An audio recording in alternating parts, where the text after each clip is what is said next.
Hi hello friends, எல்லோரும் எப்படி இருக்கீங்க? நல்லா இருக்கீங்களா? ஹாப்பியாக இருக்கீங்களா?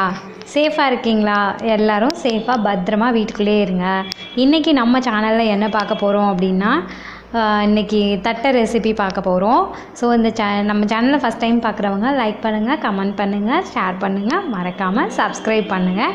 சரி, வீடியோக்குள்ளே போய்ட்டு டீட்டெயில்டாக நான் சொல்கிறேன். இதை எப்படி ப்ரிப்பேர் பண்ணலாம் அப்படிங்கிறத நான் உங்களுக்கு வீடியோக்குள்ளே சொல்கிறேன். வாங்க வீடியோக்குள்ளே போகலாம். நம்ம சேனலை சப்ஸ்கிரைப் பண்ணிக்கோங்க. பக்கத்தில் இருக்க பெல்லை ஒரு அடி அடிச்சுட்டு அதை ஆல்னு செட் பண்ணிக்கோங்க. அப்போ தான் நம்ம போடுற ஒவ்வொரு வீடியோவும் நோட்டிஃபிகேஷனும் உங்களுக்கு வரும். ஸோ இதுக்கு நான் முறுக்கு மாவு தான் எடுத்திருக்கேன். நம்ம சேனலில் ஏற்கனவே நம்மளோட முறுக்கு ரெசிபிக்கான மாவை எப்படி ப்ரிப்பேர் பண்ணணும் அப்படிங்கிற ஒரு வீடியோ நம்ம ஏற்கனவே அப்லோட் பண்ணியிருக்கோம். அதை நான் வீடியோ எண்டு ஸ்க்ரீனில் கொடுக்குறேன், அதை பார்த்து தெரிஞ்சுக்கோங்க. ஸோ அதுலேருந்து முறுக்கு மாவு இப்போ ஒரு 4 கப்பு ஆட் பண்ணியிருக்கேன். கொஞ்சமாக உப்பு ஆட் பண்ணிக்கலாம். தனி மிளகாத்தூள் ஒரு 1.5 ஸ்பூன்லேருந்து ஒரு 2 ஸ்பூன் வரைக்கும் நீங்கள் போட்டுக்கலாம். இதுக்கு சோம்புத்தூள் ஆட் பண்ணியிருக்கேன். சோம்புத்தூள் பார்த்திங்கன்னா இதுக்கும் அதே மாதிரி ஒரு ஸ்பூன் சோம்புத்தூள் போட்டுக்கோங்க. கருவேப்பிலை இந்த மாதிரி ஃப்ரெஷ்ஷாக எடுத்துருக்கேன். இந்த கருவேப்பிலையை இப்போ நம்ம குட்டி குட்டியாக நறுக்கிட்டு வந்துடலாம். குட்டி குட்டியாக சாப் பண்ணிவிட்டு இதையும் அது கூட ஆட் பண்ணிக்கலாம்.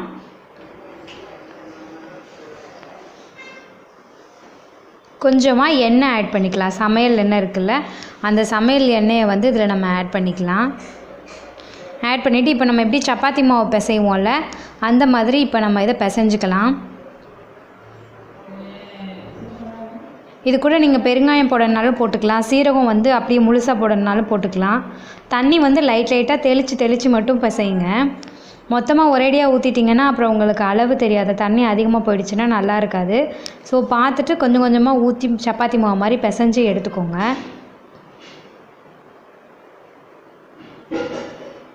இந்த மாதிரி தான் இருக்கணும் மாவு.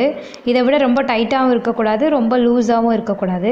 இந்த மாதிரி அழுத்தி எல்லா பக்கமும் இருக்கிற மாதிரி நல்லா பிசைஞ்சிக்கலாம். ஸோ இதை இப்போ நம்ம ஒன்றா தட்டிக்கிட்டு இருக்க முடியாதுல்ல, அதுக்காண்டி இந்த மாதிரி ஒரு கேரி பை எடுத்திருக்கேன், கவரு. ஸோ அதில் நம்ம சப்பாத்தி மாவு மாதிரி வச்சு விரித்து விட்டுக்கலாம். இந்த மாதிரி எல்லா பக்கமும் ஈவனாக இருக்கிற மாதிரி விரித்து விட்டுக்கோங்க. ரொம்ப மெல்லிசாகவும் இருக்காமல் ரொம்ப தடிமனாகவும் இருக்காமல் மீடியமாக ஒரு சைஸ் நீங்கள் பண்ணிவிட்டு அந்த அளவுக்கு மட்டும் இதை பண்ணிக்கோங்க. எல்லா பக்கமும் நல்லா ஈவனாக அதை பரப்பி விட்டுக்கோங்க. அந்த மாவு எல்லா பக்கமும் ஈவனாக இருக்கணும். அங்கே இங்கே கட்டியாக இருந்துச்சுன்னா நம்மளோட தட்டை முறுக்கு எப்படி இருக்கும்னா ஹார்டாக இருக்கும். ஒரு பக்கம் கடிக்க முடியும், ஒரு பக்கம் கடிக்க முடியாத அளவுக்கு ஹார்டாக இருக்கும். ஸோ இந்த மாதிரி எல்லா பக்கமும் ஈவனாக விரித்து விட்டுக்கோங்க. மாதிரி ஒரு ரவுண்டு பவுல் எடுத்துக்கலாம். ரவுண்ட் ஷேப் நமக்கு கிடைக்கணும் அப்படிங்கிறதுக்காக இந்த மாதிரி ரவுண்ட் பவுல் எடுத்தாச்சு. இப்போ இதை அதை வச்சு அப்படியே அமுக்கி விட்டுக்கலாம். நல்லா ஒரு ப்ரெஸ் கொடுத்திங்கன்னா அது அப்படியே கட் ஆகிடும். அது ரொம்ப பெரிய ரவுண்டாக இருந்தது. ஸோ அதை விட சின்ன ரவுண்ட் எங்கள் வீட்டில் இந்த மாதிரி ஒரு டம்ளர் இருந்துச்சு. ஸோ அந்த டம்ளர் வச்சு நான் பண்ணிக்கிறேன். உங்கள்கிட்ட குக்கி கட்டர் அந்த மாதிரி ஏதாவது இருந்ததுன்னா அதை கூட நீங்கள் இப்படி வச்சு ஒரு ப்ரெஸ் கொடுத்துக்கலாம். இதை அப்படியே எடுத்திங்கன்னா அந்த கட்டானது மட்டும் தனியாக வந்துருச்சு பாருங்கள். ஸோ அதை அப்படியே எடுத்து நம்ம எண்ணெய் சட்டியில் போட்டுடலாம். பார்த்து பொறுமையாக எடுக்கணும். நம்ம முறுக்கு மாவில் பொட்டுக்கடலை, அதுக்கு மாதிரி பாசிப்பருப்பு, இது எல்லாமே நம்ம ஆட் பண்ணியிருக்கோம். அதனால் முறுக்கு ரொம்ப வாசமாகவே இருக்கும், சூப்பராகவும் இருக்கும். ஸோ அதே மாவை வச்சுட்டு நம்ம இன்றைக்கி இந்த ரெசிபியும் போஸ்ட் பண்ணலாம் அப்படின்ட்டு இந்த ரெசிபியும் நான் இன்றைக்கி உங்கள் கூட ஷேர் பண்ணியிருக்கேன்.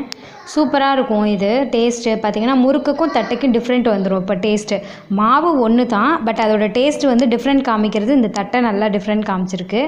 ஏன்னா நம்ம முறுக்குக்கு எப்போயுமே சோம்பு ஆட் பண்ண மாட்டோம்ல, தட்டை முறுக்குக்கு இது மாதிரி சோம்பு ஆட் பண்ணி பண்ணும்போது நல்லாவே சூப்பர் டேஸ்ட் டிஃப்ரெண்ட் கிடச்சிது. இந்த மாதிரி நம்ம தனித்தனியாக அதை எடுத்து வச்சுக்கலாம். இப்போ எண்ணெய் காஞ்சிருச்சான்னு பார்க்குறதுக்கு ஒரு சின்ன பிஞ்சு எடுத்து அதுக்குள்ளே போட்டிங்கன்னா அது பவுன்ஸ் ஆகி அப்படியே டக்குன்னு மேலே எந்திரிச்சு வந்துருச்சுன்னா நம்மளோட எண்ணெய் காஞ்சிருச்சு, சரியான பதத்தில் இருக்குது அப்படின்னு அர்த்தம். ஸோ இந்த மாதிரி நம்ம உள்ளே எடுத்து ஒன்றா போட்டுக்கலாம். ஸோ ஓரமாக ஒட்டிடுச்சு. ஸோ அதை கரண்டி வச்சு எடுத்து உள்ளார விட்டுக்கலாம். இந்த மாதிரி எந்திரிச்சு வருது பாருங்கள், பூரி மாதிரி. அந்த மாதிரி எந்திரிச்சு வருதுன்னா லைட்டாக ஒரு ஹோல் பண்ணிங்க, இல்லை அதை பிடிச்சி அதை அமர்த்தி விட்டீங்க ஒரு கரண்டி வச்சு அப்படின்னா அது எந்திரிச்சு வராது. அந்த பூரி மாதிரி வந்துருச்சுன்னா அது நல்லா இருக்காது. உள்ளார மாவாக இருக்கிற மாதிரி இருக்கும், வதன்னு இருக்கும் அந்த தட்டை. ஸோ அந்த மாதிரி எந்திரிச்சு வர விடாமல் பார்த்துக்கோங்க.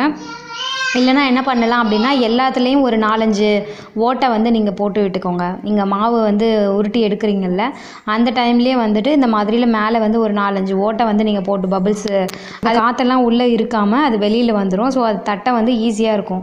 இது மாதிரி பூரி மாதிரி உப்பி வராது. நான் இதில் பண்ண மறந்துட்டேன். ஸோ அதனால் பூரி மாதிரி உப்பி வந்துருச்சு. எடுத்து அமுக்கி விட்டுட்டு நான் அதை அட்ஜஸ்ட் பண்ணிக்கிறேன். நல்லா கோல்டன் ப்ரௌனாக பொரிஞ்சு வரணும் இது. ஸோ 2 பக்கமும் மாற்றி மாற்றி நம்ம பெரட்டி விட்டுக்கலாம். மீடியம் ஃப்ளேம்லேயே வச்சுக்கோங்க அடுப்பை. ரொம்ப ஹை ஃப்ளேமில் வச்சிங்கன்னா போட்ட உடனே கரிஞ்சிரும். ஸோ அது நல்லா இருக்காது கருகிடுச்சுன்னா. ஸோ அதனால் மீடியம் ஃப்ளேமில் வச்சுட்டு 2 பக்கமும் திருப்பி திருப்பி நல்லா கோல்டன் ப்ரௌன் வர மாதிரி நம்ம அதை வறுத்து எடுத்துக்கலாம். அதே மாதிரி நம்ம அடுத்தடுத்த பேட்ச்லாம் போட்டு எடுத்துக்கலாம். நம்ம கருவேப்பிலையெல்லாம் அதில் ஆட் பண்ணியிருக்கோம்ல. ஸோ அந்த கருவேப்பிலையோட வாசம்லாம் சூப்பராகவே வந்தது.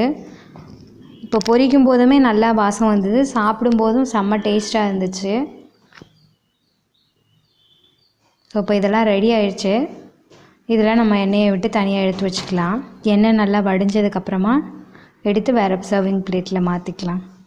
இது ரெடி ஆயிடுச்சா அப்படின்னு நமக்கு எப்படி தெரியும் அப்படின்னா அந்த பபிள்ஸ்லாம் வந்து அடங்கியிருக்கணும். அப்படி வந்து பபிள்ஸ் அடங்கிடுச்சா நமக்கு ரெடி ஆயிடுச்சுன்னு அர்த்தம். அவ்வளோதான், நம்மளோட தட்டை வடை சூப்பராக ரெடி ஆகிடுச்சு. இதே மாதிரி நீங்களும் செஞ்சு பார்த்துட்டு எப்படி வந்துச்சு அப்படின்னு சொல்லிட்டு எனக்கு கமெண்ட் பாக்ஸில் கமெண்ட் பண்ணுங்கள். நம்ம சேனலை ஃபஸ்ட் டைம் பார்க்குறீங்க அப்படின்னா சப்ஸ்கிரைப் பண்ணிக்கோங்க. ஃப்யூச்சர் அப்டேட்ஸுக்காக அந்த பெல் ஐக்கானையும் ஒரு தட்டி விட்டுட்டிங்கன்னா நம்ம போடுற ஒவ்வொரு வீடியோஸும் உங்களுக்கு நோட்டிஃபிகேஷனில் வரும். Thank you friends. Thank you so much.